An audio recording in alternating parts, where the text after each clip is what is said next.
We're on page Tzaddik Vov.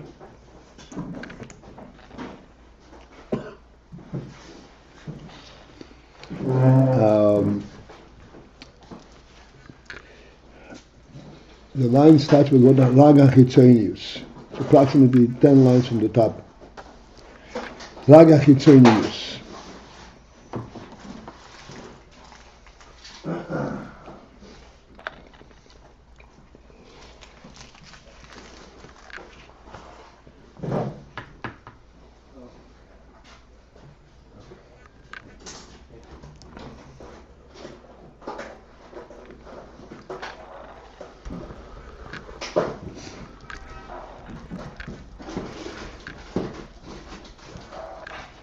He's saying a phenomenal thing.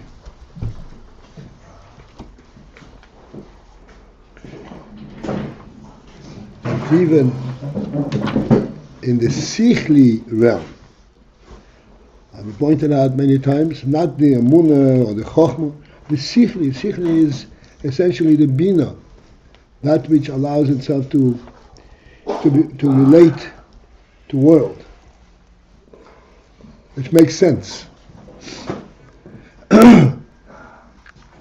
There too, there is what's called an atzmius.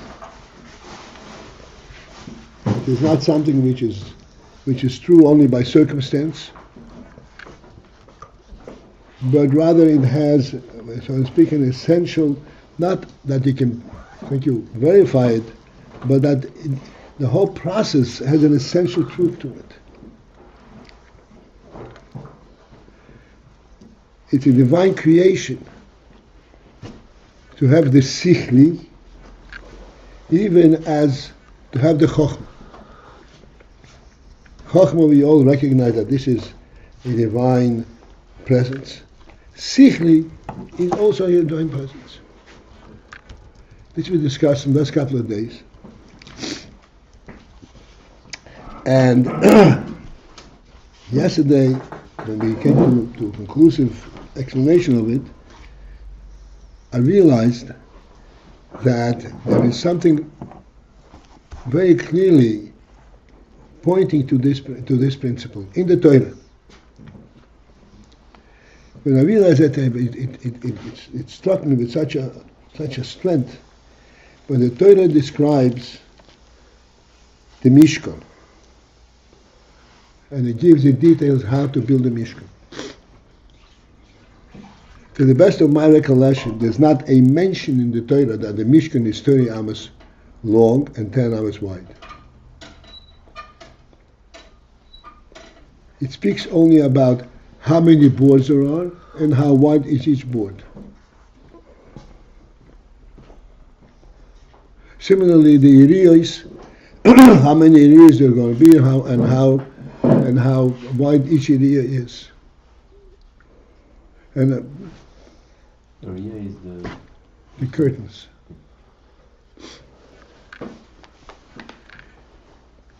Then pursuing this realization further, there is something that is even more expressive.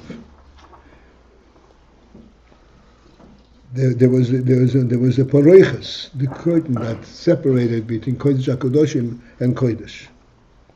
The curtain was hung 20 amos into the Mishkan, from the Mizrach into the Ma'ariv, 20 amos and 10 amos from the Ma'ariv. Nowhere does it mention in the Torah these measurements. It says that the curtain you should put beneath the crossing, beneath the hooks, because there were two sets of areas. One set was 20 amos wide, and one set was 10 amos wide. Or they were both 20, but one was hung over the Mishkan. So from the Mishkan, you put up a 20 amos area, and it ended 10 amos from the end. And then there was the crossing hooks that connected the two sections of the areas. The paroiches, it says in the Torah, you should put beneath the hooks. Doesn't say what measure or what point in the Mishkan you should put it. In other words, The Torah there pertains and relates only to the functional detail, the practical detail, how you do it, not the result of it, the total result of it. Pointing to the principle that we were discussing, that the means, the method of construction is part of the truth. It's not an inadvertent necessity because that's the only way to do it.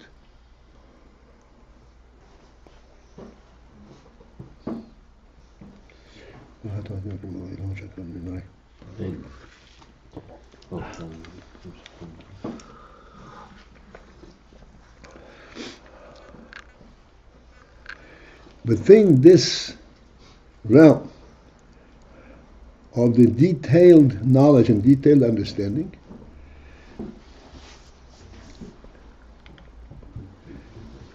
there is a phenomenon of what's called dynamic truth, not cumulative truth, but dynamic truth.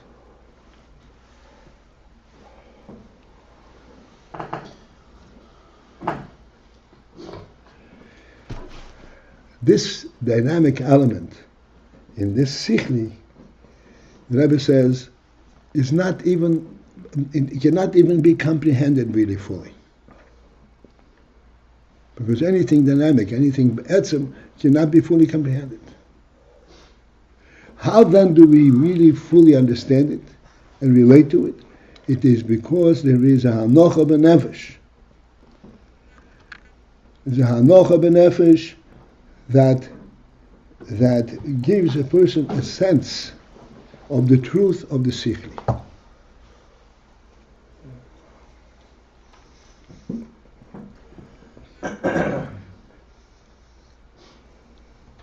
Principle that to put something together from pieces, it has a reality to it.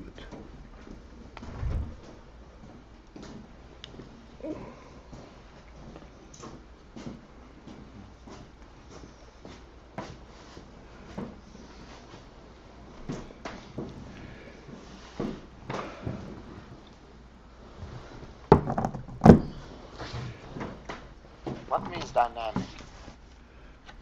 What is that? And what means dynamic? Again. What does he mean by dynamic?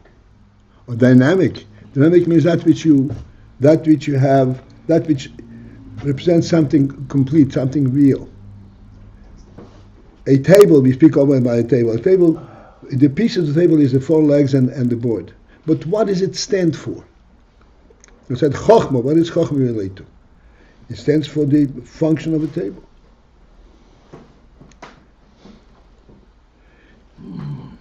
A similar inyan exists on the detailed level. The fact that it should be four legs, and we spoke yesterday, and that each leg is attached to the table individually, is also representing a truth. It is not just an inadvertent necessity.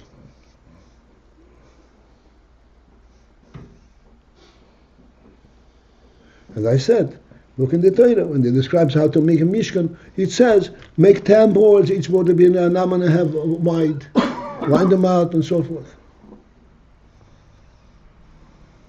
It doesn't say make 30 amas. Break the 30 amas into 10 boards. Doesn't even mention that the mishkan is 30 amas wide, long.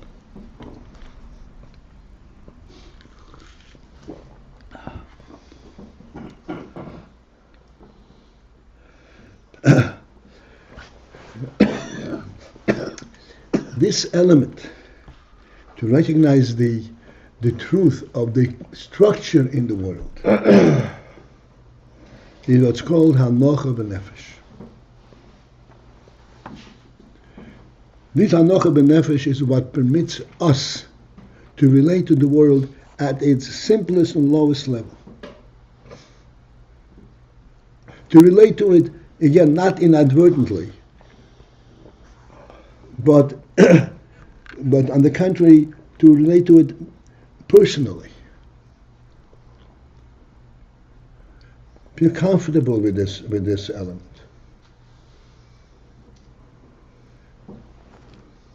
Like the Rebbe describes, when the Indian finds place in his mind. Because initially he knows the truth of it, the principle truth of it. And then Misyashe means it actually settles in his mind and it finds a peaceful place. And he feels good about it. What does he feel good about? By understanding that there are 10 boards and 10 years. Yes, there is a very special element in this. And then when he comes down, Rebbe says, to Hasoga.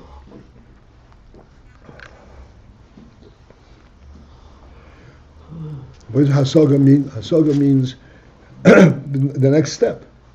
That now that we have X number of years or X number of boards, this will give us a mishkan of 30 amas wide, long.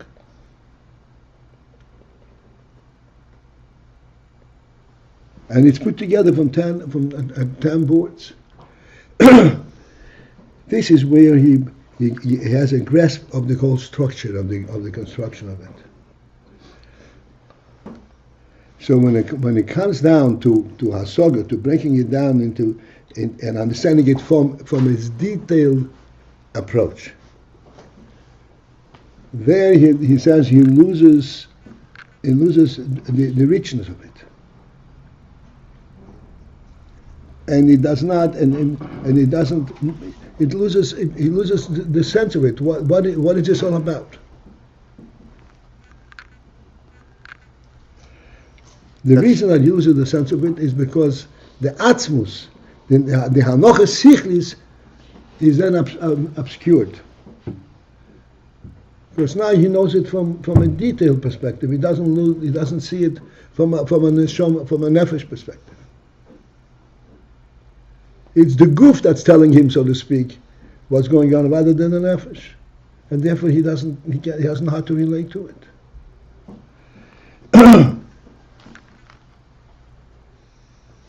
So alternatively, anachas nefesh, anachas sichli. So the difference. No, it's not. We are saying that nocha sichlis is hanocha bin nefesh, not bin nefesh. This inyan that we discussed yesterday, this inyan that the hanocha sichlis is hanocha bin nefesh, is a divine gift, because this is what the nefesh is all about, to come down into the world, as we discussed yesterday, and actually to relate to the world, understand the structure of the world, and relate to it. And know how to approach it, know how to purify the world from its limited perspective.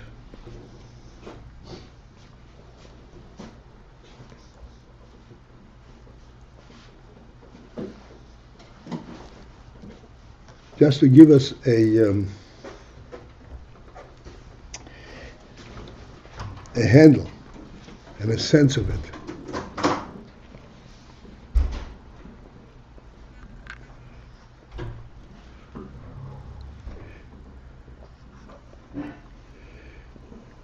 To wash our hands, either for Negelwasser or to wash our hands and for Kedusha, for bread and so forth, for Taras HaYadayim.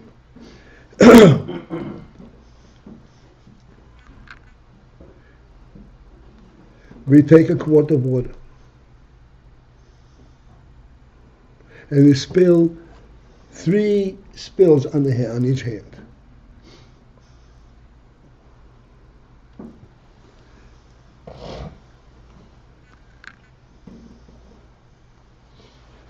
These 3 spills, on the one hand, a spill is clearly, so to speak, a worldly action. But then when you say that this has to be 3 spills, one on top of the other, this does not have a worldly explanation.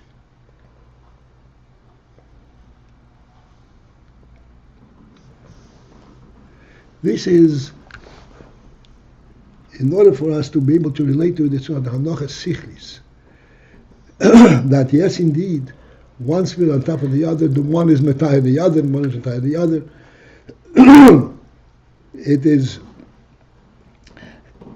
is within a world, a structured level, understanding something that is higher than world. This is from Tahar and Kedusha. How this Tahar and Kedusha expresses itself and is brought down on the worldly level.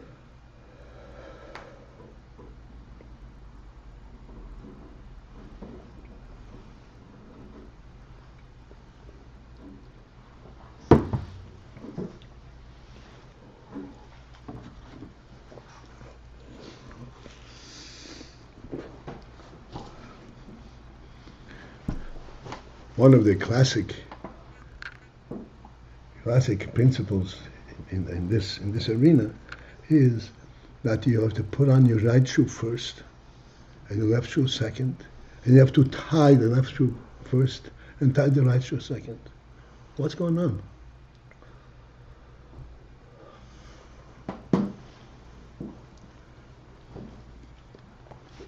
Within this simple worldly sequence is expressed, is contained a ruchnische kinyan, a nocha b'nefesh. That this, yes, it does make sense.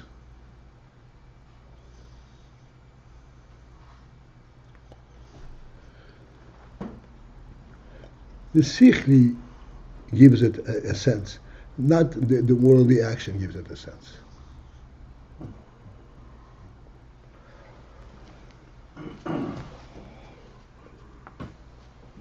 Okay. But when it comes down to hasogo means that you grasp it to the point where you are now, so to speak, taking it out of context, understand it in your own practical arena.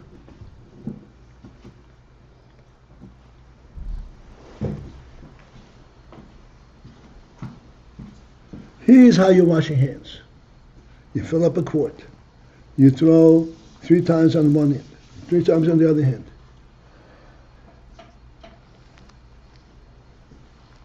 There,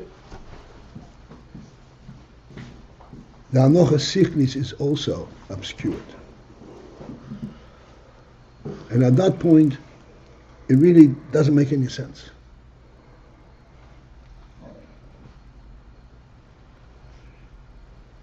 And he doesn't know what he's doing. At that point, he only has the chitzonius. Here's what the action consists in. What this is about, he can't relate to it. Okay, at the end of the line that begins with what chitzonius. V'ho'etzel. What is the eitzah? What would be the proper advice on this, the proper way out of this? That now that we know it, and we have it in full comprehension, all of a sudden I lost a sense of it. What do I do at this point? The eitzah is sheyikasher atzmei oidapam, that he should connect himself oidapam again, which he explains in Yiddish, as sich zutragen. Also zutragen means that he should pay attention, focus in. What should he focus into?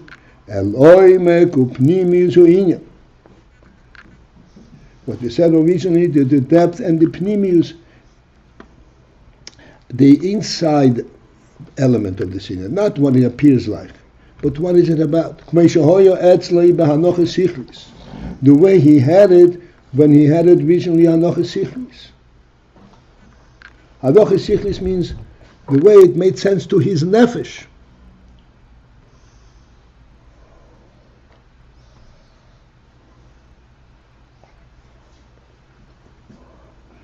Vehu, and at this point, the intent over here to come closer to it, Yargish Yoiseri HaHanocha Sichlis.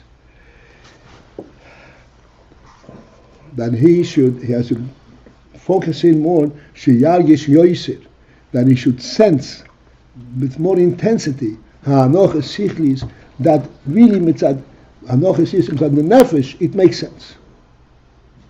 The mleik from the minyan, not the structure, but the mleik that really it does make sense to the nefesh.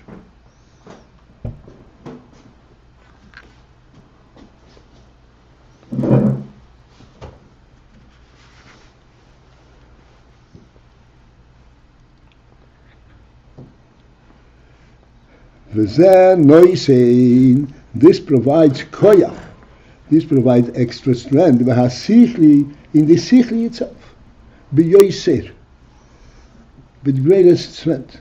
It gives the koyach in the sichli, in the structure of the seichel, an extra push. And that is what enables him to come to hasoga of bino, to fully understand what's going on, what he's doing.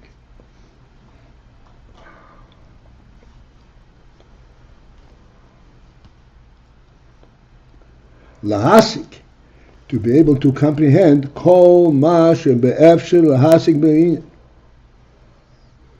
to comprehend everything that is possible to be masik, to comprehend in this inyan. But this revisit, this second gyration, this hasoga does not obscure the hanocha sichlis and the sense of the truth of it.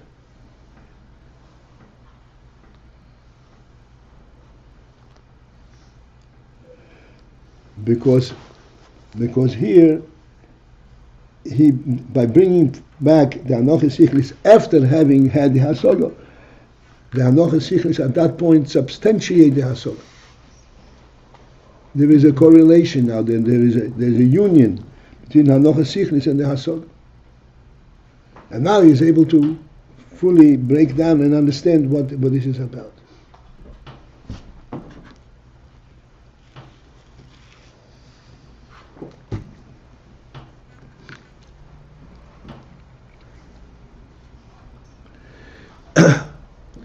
Let me put this a little bit in perspective.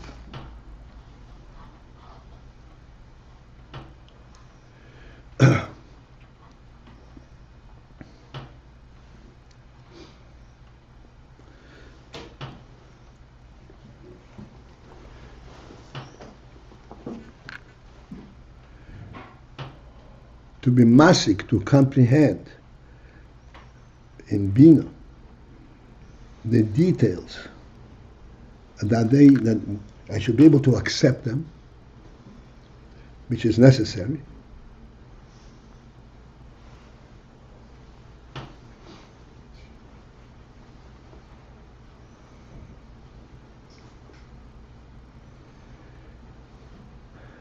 This hasoga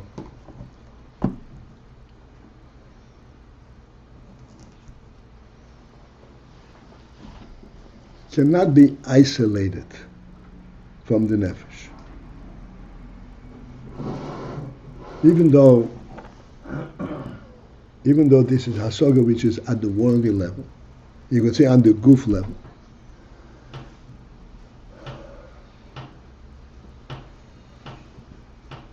we have to bring the chayes hanefesh, the hanocha sichlis, onto the guf level.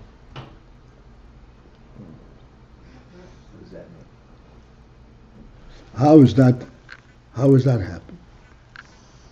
So he says this happens if after that one has already understood the inyan, he goes back and refocuses on the initial hanocha sichlis that he had, brings it back into the arena where he is now in on the worldly understanding.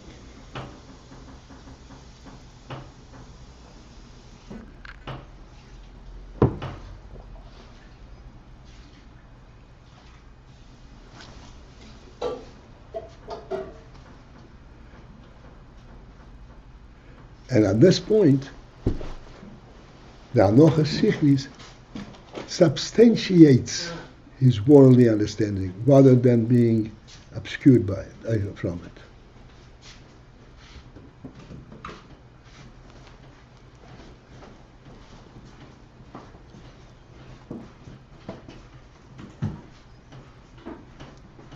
Let us put it in very, very simple terms.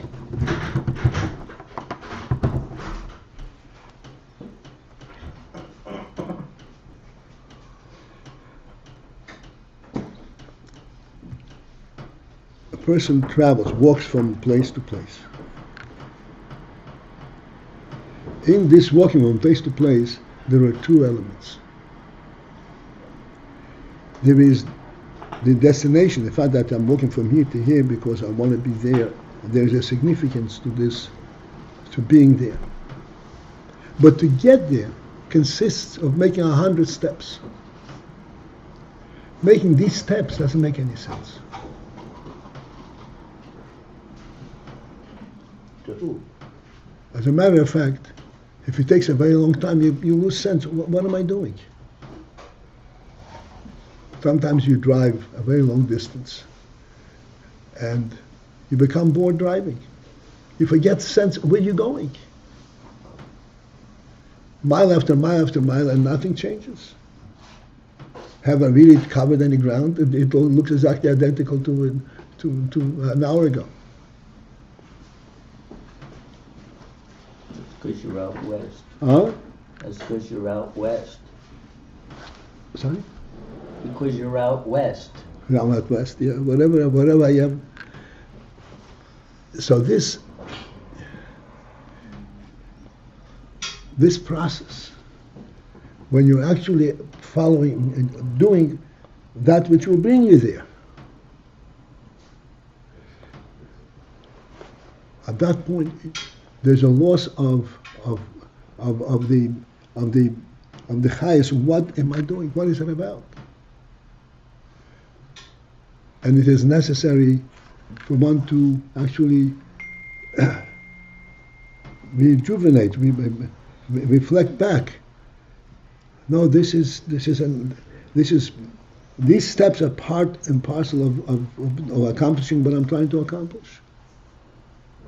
And every step is actually inspired by the destination. Despite that, I don't see any difference.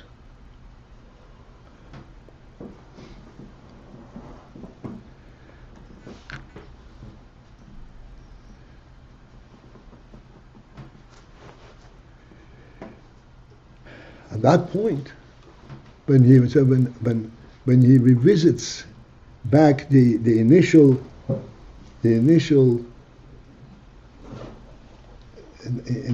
chords, initial intent, that rejuvenates and gives more strength to each individual step.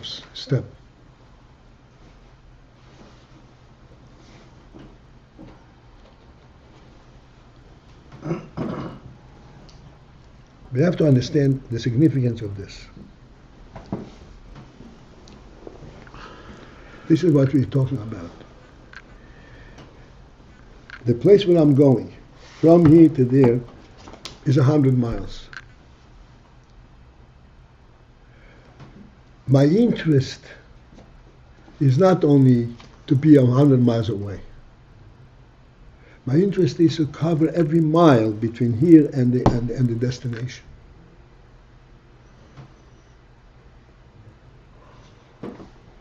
This is where the process is.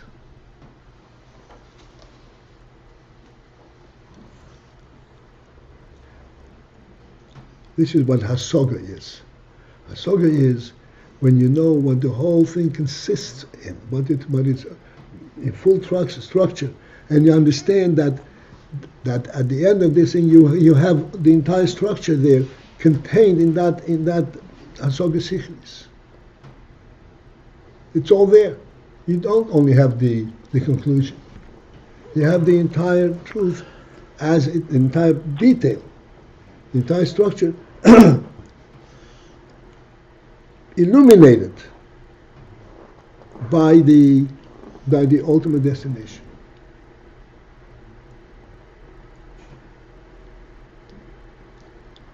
Can I ask something? Yes, you could ask. I didn't understand the mushal. When someone wants to go 100 miles, why does he have an interest not only to be there but to cover the ground? He doesn't have an interest in covering the ground. If he had a plane, he would go with a plane. He's asking, what am I saying? Why is it a person wants to go 100 miles away, he wants to be over there, not to cover it at 100 miles.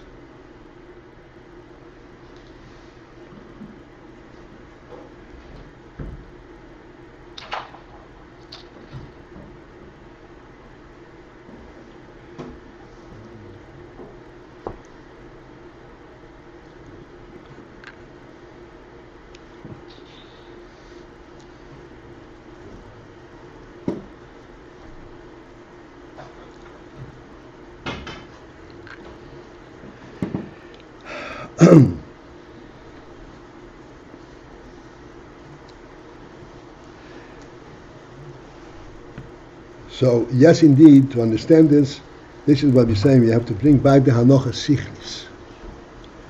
What does the Hanochas Sichlis tell you? Which is Sichli is not a Chochma concept. Sichli means that which expresses what this 100 miles is structured, consists of. What build it? How do you get 100 miles? Like I said, the Torah does not mention that the Mishkan is 30 mamas wide. It's mentioned that there is 10 areas. There are 10 boards. Each is an amma and a half wide. Just the opposite of what our intuitive idea would be. Tell me how long you want it to be, and then I'll make it already. Or tell me how many boards you want it in it. It goes the opposite way. Make each board an arm and a half. And then make 10 boards. That's how the Torah presents the Mishnah.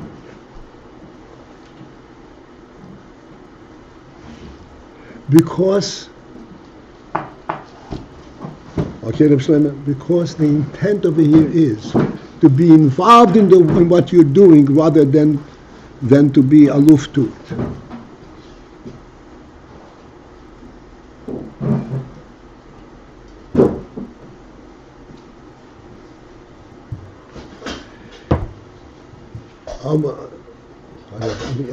Take a minute, I want to explain something. We have a tradition for thousands of years. How do you teach a child Hebrew? You start from teaching him Aleph Beis. And you repeat the Aleph Beis many times.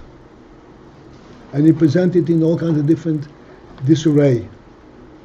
A Beis, and a Chof, and a Ches, and a Hey, and so on, all kinds of, until he has an instant recognition of the Rebbe. And then you present the Kometzal, and you practice that indefinitely. Then you start putting words together, syllables.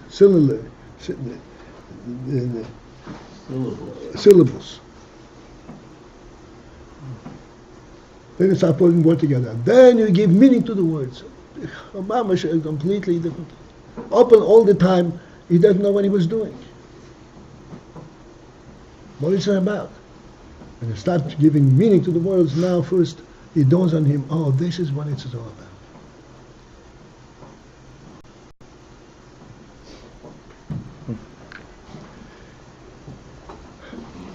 Came a modern enlightenment.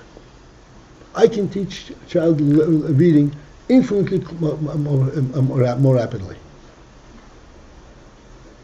Who needs to teach him the Aleph Beis? Teach him the syllables. the sounds. There's no aleph, there's no beis, there's no gimel, there's a bey, there's a ge, the day. There's no comets aleph, comets beis. And yes, in lo and behold, they learn to read much more quickly. Because the letters are presented the way they find their part of a warrior rather than the letters in them individually.